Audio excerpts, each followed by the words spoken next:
सभी को जय मसीह की स्वागत है हमारे इस चैनल में आप सभी मसीह और भाई बहनों का।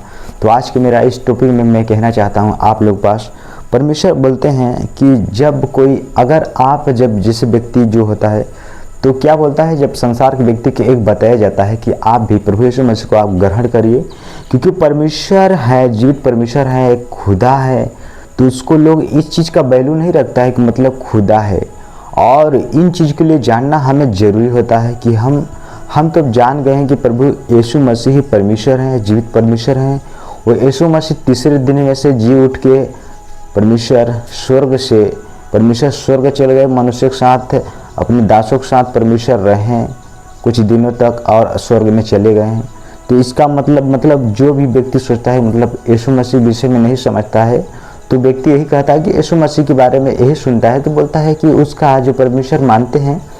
क्रूस में देखे हैं कि यीशु मसीह आज क्रूस पर जो भी लोग बनाए हैं मतलब उनका स्वरूप के मतलब हिसाब से, लेकिन ये सब प्रभु यीशु मसीह दिन मुर्दों में से जी उठे हैं और स्वर्ग में चले गए हैं मेरे प्रियो। तो इस चीज़ के हम गवाही करते हैं कि परमेश्वर जो भी है यीशु मसीह जीवित परमेश्वर है और इन सभी बातों को आप सब लोग जानते हैं। तो मैं परमेश्वर से यही कहना चाहता हूँ कि परमेश्वर जो भी बात हमें समझ दी है उन्हीं चीज़ को आपके पास बता रहा हूँ ताकि इस आधार पर अगर आप वचन को पढ़ते हैं और आप उसके भय को मानते हैं तो आप जो भी मैं वचन बताऊँगा आपको समझ आ सकता है। तो पौलुस इस बात के भी कहते हैं कि जो भी मैं सुसमाचार सुनाता हूँ अगर लोगों को बताते हैं कि अगर उनके लिए ये मूर्खता ठहरता है तो उनके विनाश का ये स्पष्ट चिन्ह है। तो मेरे प्रियो, तो पर्दा जो पड़ा है मैं वचन बता रहा हूँ, अगर इन वचनों पर आपको पर्दा पड़ा है, किसी भी की पर्दा अगर पड़ा है कि मैं बता रहा हूँ समझ नहीं पा रहे हैं, इसका मतलब आपके दिमाग पर पर्दा बना है, मतलब पट्टी लगा है, आप समझ नहीं पा रहे हैं। क्योंकि बाइबल के वचन को समझने के लिए हमें उस पर मनन करना पड़ता है, तब हम कोई चीज़ों को समझ पाते हैं। तो हम जैसे वचन में बताते हैं कि जो यीशु मसीह मैंने बहुत सारे लोगों को बताया उसे ग्रहण करने के लिए प्रयास नहीं कर पाते हैं क्योंकि यीशु मसीह के पीछे आने से हमें सारा चीज़ को छोड़ना पड़ता है, भूलना पड़ता है। क्योंकि यीशु मसीह के पीछे आने वाले लोग शायद बहुत लोग कम हैं और जो लोग पाए हैं तो प्रभु यीशु मसीह के चलना चाहते हैं ना, वो लोग सताए भी जा रहे हैं, बहुत सताए जा रहे हैं, मैं देख रहा हूँ। और लोगों बहुत भरमाते भी हैं, बहुत प्रकार की बातें भी बोलते हैं। तो चलो हम इस बात को नहीं, हम वचन की ओर चलते हैं। तो जैसे परमेश्वर बोलते हैं आज यीशु मसीह ग्रहण नहीं करते हैं तो परमेश्वर बोलते हैं सबको घुटना टेकना पड़ेगा और यीशु को प्रभु कह के अपने जीव को अंगीकार करना पड़ेगा, मानना पड़ेगा प्रभु को, यीशु को प्रभु आपको मानना पड़ेगा। तो वचन में जैसे हम देखते हैं लिखा है फिलिपियों की पुस्तक 2 अध्याय वचन नंबर 2 अध्याय 10 आयत में हम देखते हैं 10 और 11 आयत में। तो इसमें लिखा है, साफ लिखा है, तो आप भी नोट कर लेना ताकि आप भी अच्छी रीति से पढ़ लेना ताकि आपको इस बात की गवाही देने की चांस हो सके और आप इस बात पर स्थिर भी रह सके। तो जैसे हम बढ़ते हैं फिलिपियों की पुस्तक 10 से 11 आयत तक हम पढ़ते हैं। इसमें लिखा गया है कि जो स्वर्ग में और पृथ्वी पर और पृथ्वी के नीचे हैं वह सब यीशु के नाम पर घुटने टेकेंगे। मतलब परमेश्वर बोलते हैं स्वर्ग में हो या पृथ्वी पर, चाहे स्वर्ग में चाहे पृथ्वी पर हो चाहे पृथ्वी के नीचे भी हो, फिर भी यीशु को क्या करते हैं, यीशु के नाम पर घुटना टेकेंगे। तो ठीकना पड़ेगा भैया, मैंने देख लिया है ना, यीशु मसीह मैंने जब से जाना हूँ तब से परमेश्वर हमें आनंद से भर दिए हैं। तो इससे मैं आनंदित हूँ। आज मैं आप लोग पास इस आनंदित वचन को मैं सुना रहा हूँ ताकि आप भी इस वचन को समझें, क्योंकि समझने की आपकी चांस है। तो जैसे 11 आयत में लिखा है, और परमेश्वर पिता की महिमा के लिए हर एक जीव अंगीकार कर ले कि यीशु मसीह ही प्रभु है।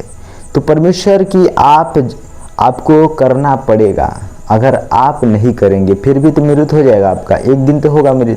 ऐसा नहीं है कि आप पृथ्वी पर सदा बने रहेंगे, ऐसा ही है क्योंकि आप जानते हैं कि कोई चीज़ परमेश्वर जो कुछ स्वर्ग से परमेश्वर जैसे कोई भी चीज़ पृथ्वी पर है वो सब पुरान हो जाती है, आप देखे हैं। लेकिन स्वर्ग को आप एक बार आकाश को आप देखिएगा ध्यान लगा के, वो कभी पुराना नहीं होता है, वो वैसा ही वैसा रहता है सदा काल। जब से हम आए हैं इस धरती पर तब से देख रहे हैं तो सारा वैसा ही है, वैसे ही कभी भी नहीं बदलता है। तो मेरे प्रियो इन चीज़ को आप जानना है और जो कोई अगर मसीह में आप बने हैं तो आप इसको मत सोचिए कि हम मसीह में आ गए हैं, सिद्ध बने गए हैं और यीशु मसीह बोलते हैं हम जो यीशु मसीह हमारा नाम जीवन की पुस्तक में लिख दिए हैं। इससे आप आनंदित होने की ज़रूरत नहीं है, क्योंकि आपको वचन पर बने रहना है, आप स्थिर नहीं हैं।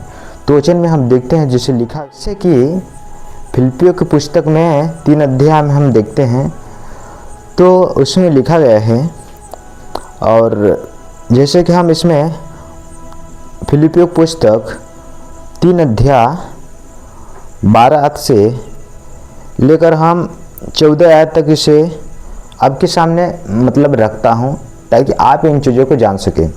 आप भी नोट कर लेना, और मैं वचन तो आपको स्क्रीन पर दिखाई देता हूँ, लेकिन जो भी है तो आप भी नोट कर लेना, और आप भी पढ़ेंगे तो उसे आपको अच्छा लगेगा और आपको आनंद आएगी इस चीज़ पर पाएंगे। तो जैसे लिखा गया है फिलिपियों पुस्तक 3 अध्याय हम 12 आयत से लेकर 14 आयत तक इसमें देखते हैं। लिखा गया है, यह मतलब नहीं कि मैं पा चुका हूँ क्या उस उद्धार को, उस मुकुट को जो हमें यीशु मसीह ने देने के लिए वादा किए हैं। ठीक है, तो ऐसा मत सोचिए, यह मतलब नहीं कि मैं पा चुका हूँ या सिद्ध हो चुका हूँ, पर उस पदार्थ को पकड़ने के लिए दौड़ा चला जाता हूँ जिसके लिए मसीह यीशु ने मुझे पकड़ा था। कि मतलब जिसके लिए मुझे यीशु मसीह ने पकड़ा है उस कार्य को करने के लिए, तो ये हमें क्या करना है, उसमें हम सिद्ध भी नहीं है अभी। विश्वास पर आप मत सोचिए कि मतलब हम यीशु को भी ग्रहण कर लिए हैं तो उसमें है, क्योंकि भैया बहुत सारी परेशानी आती है, बहुत सारी विपत्ति आती है, तो आपको इस विश्वास से लोग आपको डुला देंगे। इसीलिए मैं कहना चाहता हूँ कि अगर आप एक मसीह के सच्चे दास बनना चाहते हैं, अगर उस उद्धार को पाना चाहते हैं, स्वर्ग का राज को पाना चाहते हैं, तो आपको मनुष्यों को बात सुनने का नहीं है। ठीक है, तो इसलिए परमेश्वर बोलते हैं कि हमें उसको पकड़ना है, जिस तरह पौलुस ने बताया है। ठीक है, और 13 आयत में लिखा है, हे भाइयों, मेरी भावना यह नहीं कि मैं पकड़ चुका हूँ, परंतु केवल यह एक काम करता हूँ कि